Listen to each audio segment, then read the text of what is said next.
children of Africa home. Yeah, okay. Because we understand the diaspora are Africa's true gold. Think of the brains that are in the diaspora. Think of the monies in the diaspora. If we can just repatriate those brains, repatriate those monies in an organized way, we don't need anybody. We are actually the only continent on earth that doesn't need the world. The world is Africa. Everybody knows it. There's not a single strategic planning session by any country around the world outside Africa that doesn't start with Africa. Because everything they need can and is being found in Africa. So we have what it takes, and they know it. You know, they're very jealous of us, actually very envious of what we have as a people. So not only have they gone after our natural resources, now they're going after our human resources. You see, they've gone for so many decades of reduced reproductive process. Now, the age gaps in their nations, huge. They are now looking for people to take care of them when they age. Peace up to the fam, peace up to the fam. Pray that everyone is doing well. Pray all the families are intact. And you being your most optimal self. This is your brother Samal here for another one. I'm here going over some footage and some videos of the former ambassador Arikana Chihombori, former ambassador, and she has a great love for our people, a great love for the African diaspora, so-called foundational Black Americans. These terms just keep coming out of the woodwork, you know. She have a deep love for African Americans because she understands that the bigger picture, in fact, that we are in fact Africans, and the pressure that African Americans have undergone in the Americas, the onslaught of white supremacy, a system that has been arrayed and directed towards us. That pressure kind of made us almost like superheroes because we have the ability to tap into a reserve of ancestral power and vigor. You know, she understands that whatever obstacles you throw at us, that we're going to rise to the top. And she's saying that with that kind of energy coupled with African genius, got to keep in mind that we are one. We are the same people. We just been separated and divided. And she understands that in unity, this ain't no cliche type talk, but in true unity, that we are a force to be reckoned with. She understands that. So she come from the fabric of the Kwame Nkrumahs, the Patrice Lumumbas, the Sheikh Anta Diop. She understand what is going on in Ibrahim Traore's mind.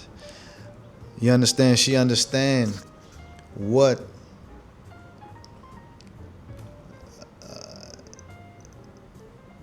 the great scholars of our time, the Martin Luther Kings, Malcolm X, Elijah Muhammad, peace be upon him. She understands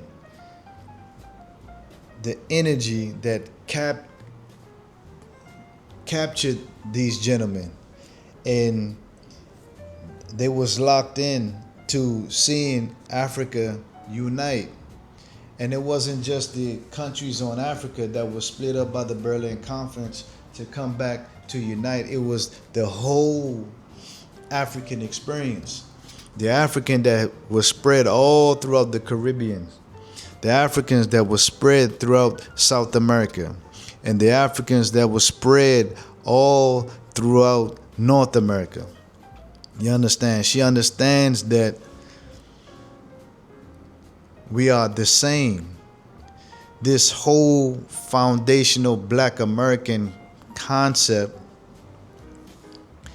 is not rooted in anything that's sustainable or real, family.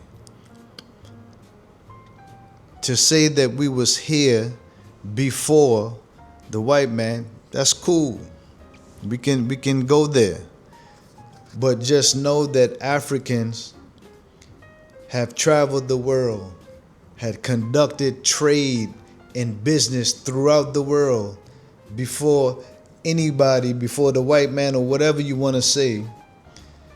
If we was in America before the white man, you got to know that there was Africans there before the white man. You understand? So because we've been in America now for a few centuries, that is African, that is the expansion of the African realm or the African interest in those regions. There's no coincidence that the pyramids that's found in New Mexico, all the way to East Africa and Egypt or Kemet, is because we had business to take care of in New Mexico. You understand? So there's a relationship. The African is extremely powerful. And when you begin to tap in to certain levels of information and study, and you come to the continent yourself and interact with people, particularly scholars and the learned ones that's up in the village, up in the mountains, when you begin to pick their brains on certain things, when you delve into the information, then you would really understand. Yeah. I am in fact an African. Though I woke up in the America as a young man speaking English, I understand that I was separated for a period of time. So the former ambassador Arikana Chihombori, I love just sitting back, listening to her lectures, her speeches. Amazing woman. These are the type of queens that is the backbone of our kingdom, our communities, our tribes. It's this mama. You understand? This elder, this queen mother. These are the shoulders, some of the shoulders that we stand on. You understand? So it isn't just a thing where the men can stand out and be strong, and it's only because we have these type of women standing right beside us. You understand? So I'm gonna play another clip for you guys. Powerful. This woman is an anomaly. She's a God-sent leader for our people in this day and time. You can say what you want to say about her. She's very opinionated. She's very strong-headed.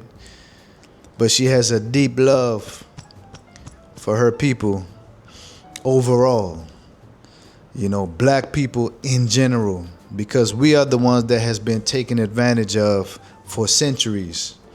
And all her desire is for us to live the most optimal lives that we can live in this dispensation of time.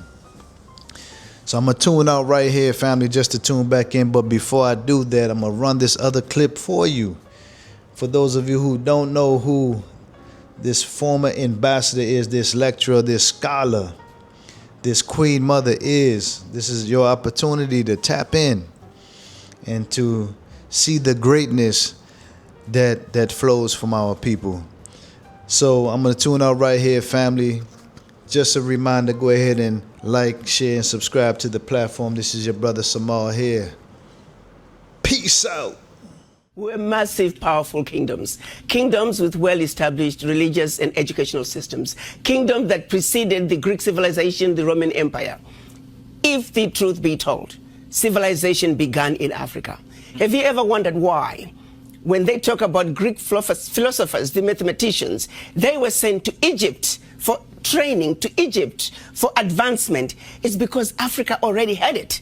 The pyramids, the Zimbabwe ruins, they were there over 2,500 years before the Greek civilization, 2,500 years before the Roman Empire. It all started in Africa. That's part of the history that was cut out, and they set out to get us to forget that life as we know it began in Africa. Civilization as we know it began in Africa. The Europeans stole it from us.